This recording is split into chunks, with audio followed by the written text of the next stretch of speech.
Assalamualaikum warahmatullahi wabarakatuh. Apa kabar Bapak Ibu guru yang hebat? Bertemu dengan kurikulum merdeka yang mencari tahu kenapa kurikulum perlu perubahan. Seperti apa dan mengapa? Mari cari tahu bersama. Bersama saya Baidwini Daidi dari SMP Hang Tua 2 Jakarta dan Bapak Ibu guru yang hebat untuk menemukan jawabannya. Baik, sebelum kita melangkah kepada hal yang lebih jauh, saya akan bertanya, apa sih kurikulum itu?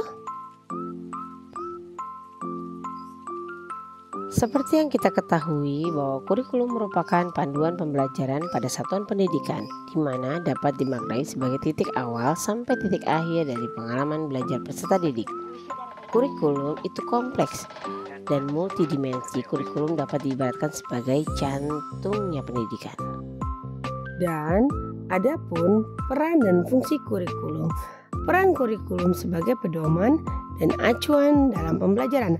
Sedangkan fungsi kurikulum bagi pendidikan adalah untuk memandu dalam proses belajar peserta didik.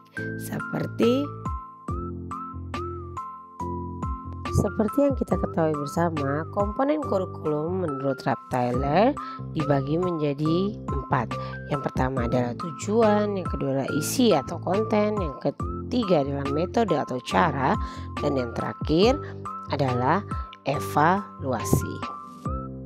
Dan pertanyaan selanjutnya, apakah Bapak Ibu guru hebat menyadari perubahan kurikulum dari 2013 menjadi kurikulum merdeka? Bagi guru pasti bertanya, mengapa kurikulum perlu berubah? Mengapa tidak menggunakan kurikulum ke-13 saja yang sudah dianggap sukses sebelumnya? Seperti yang kita rasakan bersama, pengaruh perubahan kurikulum sangat banyak penyebabnya. Dimulai pada tahun 2006 yaitu KTSP, kemudian berubah lagi menjadi kurikulum 13 dan pada saat ini menjadi Merdeka Belajar atau yang lebih dikenal dengan kurikulum prototype.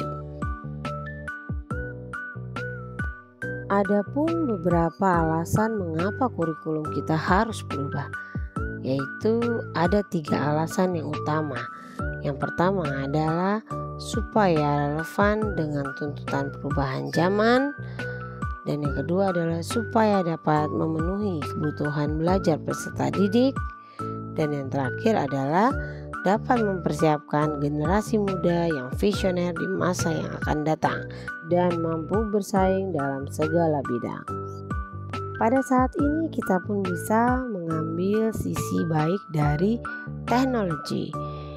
Contohnya adalah dulu ketika saya menjadi peserta didik, guru saya hanya menerangkan berdasarkan buku dan juga selalu mencatat apa yang beliau baca dan yang beliau ceritakan sehingga terkesan sangat monoton. Tetapi bila kita bandingkan dengan zaman sekarang, peserta didik lebih canggih dengan teknologi dan sadar akan adanya perubahan zaman.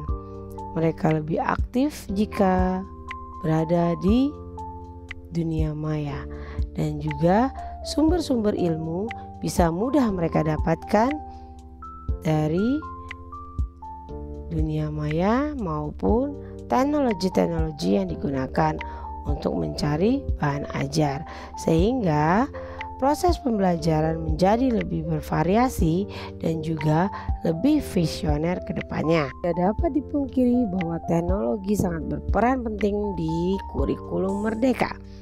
Kita bisa bahas soal cita-cita. Dulu saat masih jadi peserta didik, mungkin cita-cita kita hanya ingin menjadi dokter, tentara, polisi, guru, ataupun insinyur. Tetapi coba kita bandingkan sekarang. Pilihan cita-cita peserta didik kita beragam, dan mungkin suatu saat nanti tidak pernah kita bayangkan pekerjaan yang sebelumnya tidak ada menjadi ada, seperti ilustrator, animasi karakter kartun, konten kreator, membuat aplikasi game, YouTuber, dan yang lain-lain. Itu adalah passion anak-anak di zaman teknologi sekarang. Tidak bisa kita pungkiri, di era globalisasi sekarang banyak sekali materi-materi yang bisa diajarkan tanpa menggunakan buku. Tetapi dengan menggunakan internet, sumber-sumber yang ada di internet menambah wawasan kepada peserta didik, dan mereka lebih berpikir kritis tentang apapun yang terjadi, kasus-kasus yang terjadi pada dunia, lebih open-minded. Dan berpikir kritis juga sangat bisa digunakan dalam pembelajaran kurikulum merdeka. Banyak sekali manfaatnya. Tetapi apakah kita pernah mendengar ada isu yang sangat-sangat menuntut satuan pendidikan untuk membantu peserta didik dalam mempersiapkan diri untuk memenuhi atau dapat mengikuti perkembangan zaman atau tantangan dalam dunia era globalisasi sekarang. Isu yang hangat pertama adalah perubahan iklim global, yang kedua adalah teknologi digital, dan yang ketiga adalah transformasi budaya, dan yang terakhir adalah industri multinasional. Untuk menciptakan kurikulum tersebut dibutuhkan 3 pilar pendidikan, yaitu orang tua, sekolah, dan terakhir masyarakat. Apabila 3 pilar tersebut bersinergi, maka tantangan ke depan akan lebih mudah. Sama-sama mengawasi, mengayomi, dan memfasilitasi. Apabila sudah saling bersinergi, maka akan mudah menyongsong masa depan. Seperti ucapan dari Bapak Ki Hajar Dewantara, yaitu pendidikan adalah menuntun segala kekuatan, kodrat yang ada pada anak-anak agar mereka dapat mencapai keselamatan dan kebahagiaan yang setinggi-tingginya, dan baik sebagai manusia maupun sebagai anggota masyarakat bersinergi untuk menjadi lebih baik ke depannya. Dapatkah kurikulum berubah? Tentu saja, kurikulum bersifat dinamis dan terus berkembang atau diadaptasi sesuai konteks dan kebutuhan peserta didik untuk membangun kompetensi sesuai masa kini dan masa yang akan datang. Baik, demikianlah Bapak Ibu guru yang hebat. Semoga menambah inspirasi. Terima kasih banyak dan jangan pernah berhenti belajar, karena hidup tak pernah berhenti memberikan pelajaran.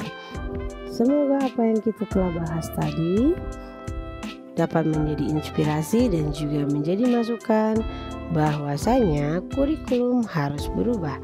Terima kasih. Wassalamualaikum warahmatullahi wabarakatuh. Semangat belajar, berkembang, dan terus berkarya. Jangan lupa subscribe. Terima kasih.